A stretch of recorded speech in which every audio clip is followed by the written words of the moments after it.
محترم جناب بھائی حکیم صاحب تانڈوی، السلام علیکم ورحمۃ اللہ وبرکاتہ۔ آپ کی طرف سے شائع کردہ کلپ جو میرے متعلق شائع کری گئی ہے، آپ کہہ رہے ہیں کہ میں فون نہیں اٹھا رہا ہوں اور دارالعلوم کے فتوے پہ بات کرنے کو تیار نہیں ہوں، لیکن آپ سے میں نے جو بات واٹس ایپ پہ کری تھی اس کو آپ چھپا رہے ہیں۔ میں نے آپ سے کہا تھا کہ آپ مجھے 2 الفاظوں میں جواب دیجیے کہ آپ دارالعلوم کے ہر فتوے کو مانتے ہیں یا صرف اسی کو مانتے ہیں جو آپ کے مطلب کا ہو۔ آپ جواب دیجیے، اس کے بعد بات ہوگی، پر آپ نے جواب نہیں دیا۔ دیکھیے بھائی، اب بھائی یوسف صاحب اور آپ دونوں حضرات دارالعلوم کے اس فتوے سے، مولانا زائد کے تعلق سے اس فتوے سے جو مفہوم لوگوں کو سمجھانے کی کوشش کرتے ہیں اور گمراہ کرتے ہیں، علماء کی بڑی تعداد اس مفہوم کو قبول کرنے کو تیار نہیں ہے۔ جو آپ لوگ سمجھانا چاہتے ہیں وہ سمجھنے کو تیار نہیں۔ بھائی یوسف صاحب کی کتنی کلپیں دنیا میں شائع ہو چکی ہیں، ان کلپوں میں کتنے علماء مفتیوں کو یہ سمجھا رہے ہیں دارالعلوم کا فتویٰ مانو مانو مانو، وہ کہہ رہے بھائی جو تم سمجھ رہے ہو وہ نہیں ہے، اس کی کچھ اور ہے۔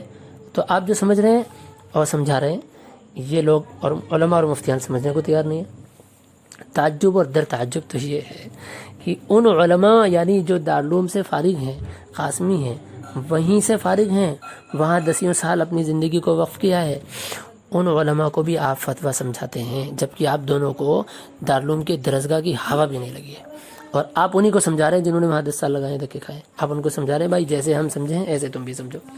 میں بتاؤں آپ کو اس کی ایک مثال۔ دیکھو مثال ہے، اگر ایک ڈاکٹر کے پاس کوئی اپنے باپ کو لے کر گیا اور وہ ان سے جا کے کہہ رہا ہے میرے ابا کا علاج کر دو، انہوں نے کہا رپورٹ کرا کے لاؤ، رپورٹ کرایا تو پیٹ کے اندر لیور میں سوجن نکلی۔ اب وہ کہہ رہا میرے باپ کے دماغ میں سوجن ہے، لیور میں نہیں ہے، میں آپ کو جو سمجھا رہا ہوں آپ رپورٹ کو ویسے سمجھو۔ ڈاکٹر کہہ رہا ہم نے دھکے کھائے یونیورسٹی کے اور ہم نے اتنے دن پڑھائی کری ہے ڈاکٹری کی، ہم سمجھائیں گے یا آپ سمجھائیں گے؟ وہ کہہ رہا نہیں، جیسے ہم سمجھ رہے ہیں ویسے آپ سمجھو، رپورٹ میں دماغ میں سوجن آئی ہے، لیور میں سوجن نہیں آئی۔ ڈاکٹر کہہ رہا ارے بھائی آپ کا علاج دنیا میں کوئی نہیں کر پائے گا، کیونکہ بھائی ہم نے رپورٹ کرائی پیٹ کی، ایبڈومن کی، اور آپ جو ہے وہ کہہ رہے ہو دماغ میں سوجن ہے، جاؤ بھائی آپ کا کوئی نہیں علاج کر پائے گا۔ بس اسی طریقے سے آپ تنہائی میں بیٹھ کے سوچنا آپ کے دماغ کا علاج اور میرے محترم بھائی یوسف صاحب کے دماغ کا علاج کون سا مفتی مولوی کر پائے گا؟ ہائے ہائے۔ دیکھیے میں آپ سے ایک بات اور کہہ رہا ہوں، اس فتوے کا معنی آپ نے اور بھائی یوسف نے جو سمجھا ہے اس کو قبول کیا جائے یا آپ کے مزاج کے کچھ علماء، چند علماء، دیکھو چند علماء سے مراد وہ گنتیوں کے علماء جو انگلیوں پہ گن لیا جائے وہ نہیں کہہ رہا، ان کی تعداد زیادہ ہے، لیکن کیا ان کی تعداد اس سے بھی زیادہ ہے جو سارے ہندوستان کے صوبوں میں جڑنے والے، صرف 2 صوبوں کو چھوڑ کر، 2 صوبوں میں کرناٹک والا صوبہ بھی 50% اب نظام الدین سے جڑنے لگا ہے نا، اس کے علاوہ سارے ہندوستان کے جتنے صوبے ہیں وہاں کے تمام علماء کی جو کثیر تعداد ہے وہ ساری نظام الدین سے جڑتی ہے۔ اکا دکا بعض صوبوں میں آپ کے مزاج کے بھی لوگ مل جائیں گے، میں منع نہیں کر رہا، لیکن الاکثر بحکم الکل میں آتا ہے نا، سارے کے سارے جو نظام الدین سے جڑتے ہیں۔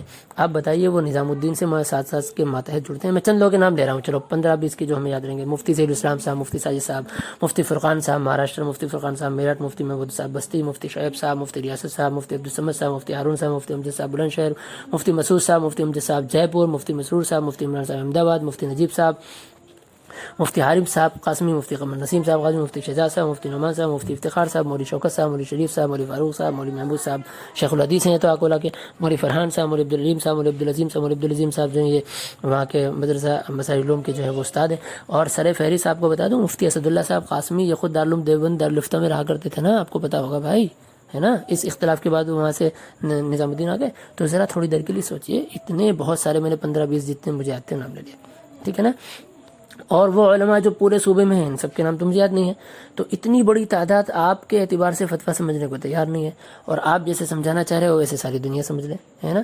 ذرا تھوڑی دیر ٹھنڈے دماغ میں بیٹھ کر سوچیے گا، اس کا جواب جو سمجھ میں آیا اس کو آپ پوری دنیا میں شائع کریے گا، ٹھیک ہے نا۔ اب سنیے، اصل مقصد پر آتے ہیں۔ آپ نے جو آڈیو ریکارڈ کری ہے نا، اصل میں آپ نے مجھے دارالعلوم کے فتوے پر گفتگو کرنے کا چیلنج کیا اور میرا نمبر بھی شائع کر دیا۔ دیکھیے دراصل بات یہ ہے کہ مناظرہ یا مفاہمہ دونوں قسم کی گفتگو کے اصول کی تمیز آپ کو نہیں ہے۔ میں چونکہ آپ سے بات کر چکا ہوں، پھر بھی میں اس سوال کے جواب کے بعد جو میں ابھی آگے کروں گا، اگر آپ اس کا جواب دیں گے تو چند اصولوں کو قبول کرنے پر آپ کے ہم انشاءاللہ بات کرنے کو تیار ہیں۔ سنیے، دیکھیے سوال کیا ہے۔ سوال سیدھا ہے، جواب بھی سیدھا چاہیے۔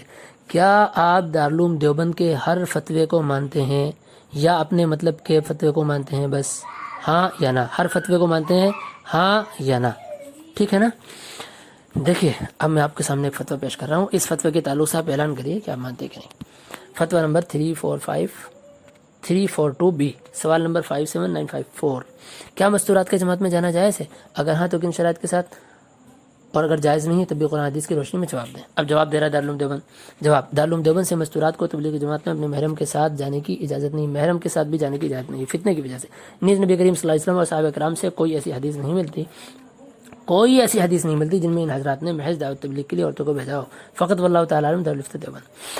اب آپ مجھے یہ بتائیے کہ کیا آپ دارالعلوم کے اس فتوے کو مانتے ہیں، ہاں یا نہ؟ اگر ہاں مانتے ہیں تو دارالعلوم کے اس فتوے کو ماننے کے بعد آپ اپنے کام میں مستورات کے خروج کا انکار کریے اور کام بند کر دیجیے، مستورات کے کام بند کرنے کا اعلان کر دیجیے اگر آپ دارالعلوم دیوبند کے اس فتوے کو مانتے ہیں تو، کیونکہ دارالعلوم نے منع کیا ہے، اس کے علاوہ بھی 2-3 فتوے ہیں اس میں بھی منع کیا، ٹھیک ہے نا۔ اور اگر آپ نہیں مانتے ہیں دارالعلوم کے اس فتوے کو تو اعلان کریے ہم دارالعلوم کے ہر فتوے کو نہیں مانتے ہیں، یا پھر آپ تیسرا اعلان کریے، تیسرا آپ کے بچاؤ کا ایک راستہ ہے کہ ہم دارالعلوم دیوبند کے ہر فتوے کو نہیں مانتے، بعض فتووں میں ہم دوسرے علماء کرام مفتیان کرام کی رائے کو ترجیح دیتے ہیں، یا تو آپ اس کا اعلان کر دیجئے، ٹھیک ہے نا۔ آپ چونکہ پورے شورائی نظام کے تمام ذمہ دار اور عام ساتھیوں کی طرف سے نمائندے بنتے ہیں نا، تو آپ سب کی نمائندگی کر کے اعلان کر دیجئے، ٹھیک ہے نا۔ آپ اعلان کر دیں گے انشاءاللہ، اس کے بعد گفت و شنید کے اصول کرتے ہوں گے تو انشاءاللہ ہم دارالعلوم کے فتوے پر آپ سے بات کریں گے، ٹھیک ہے۔ السلام علیکم ورحمۃ اللہ وبرکاتہ۔ بندہ محمد زید۔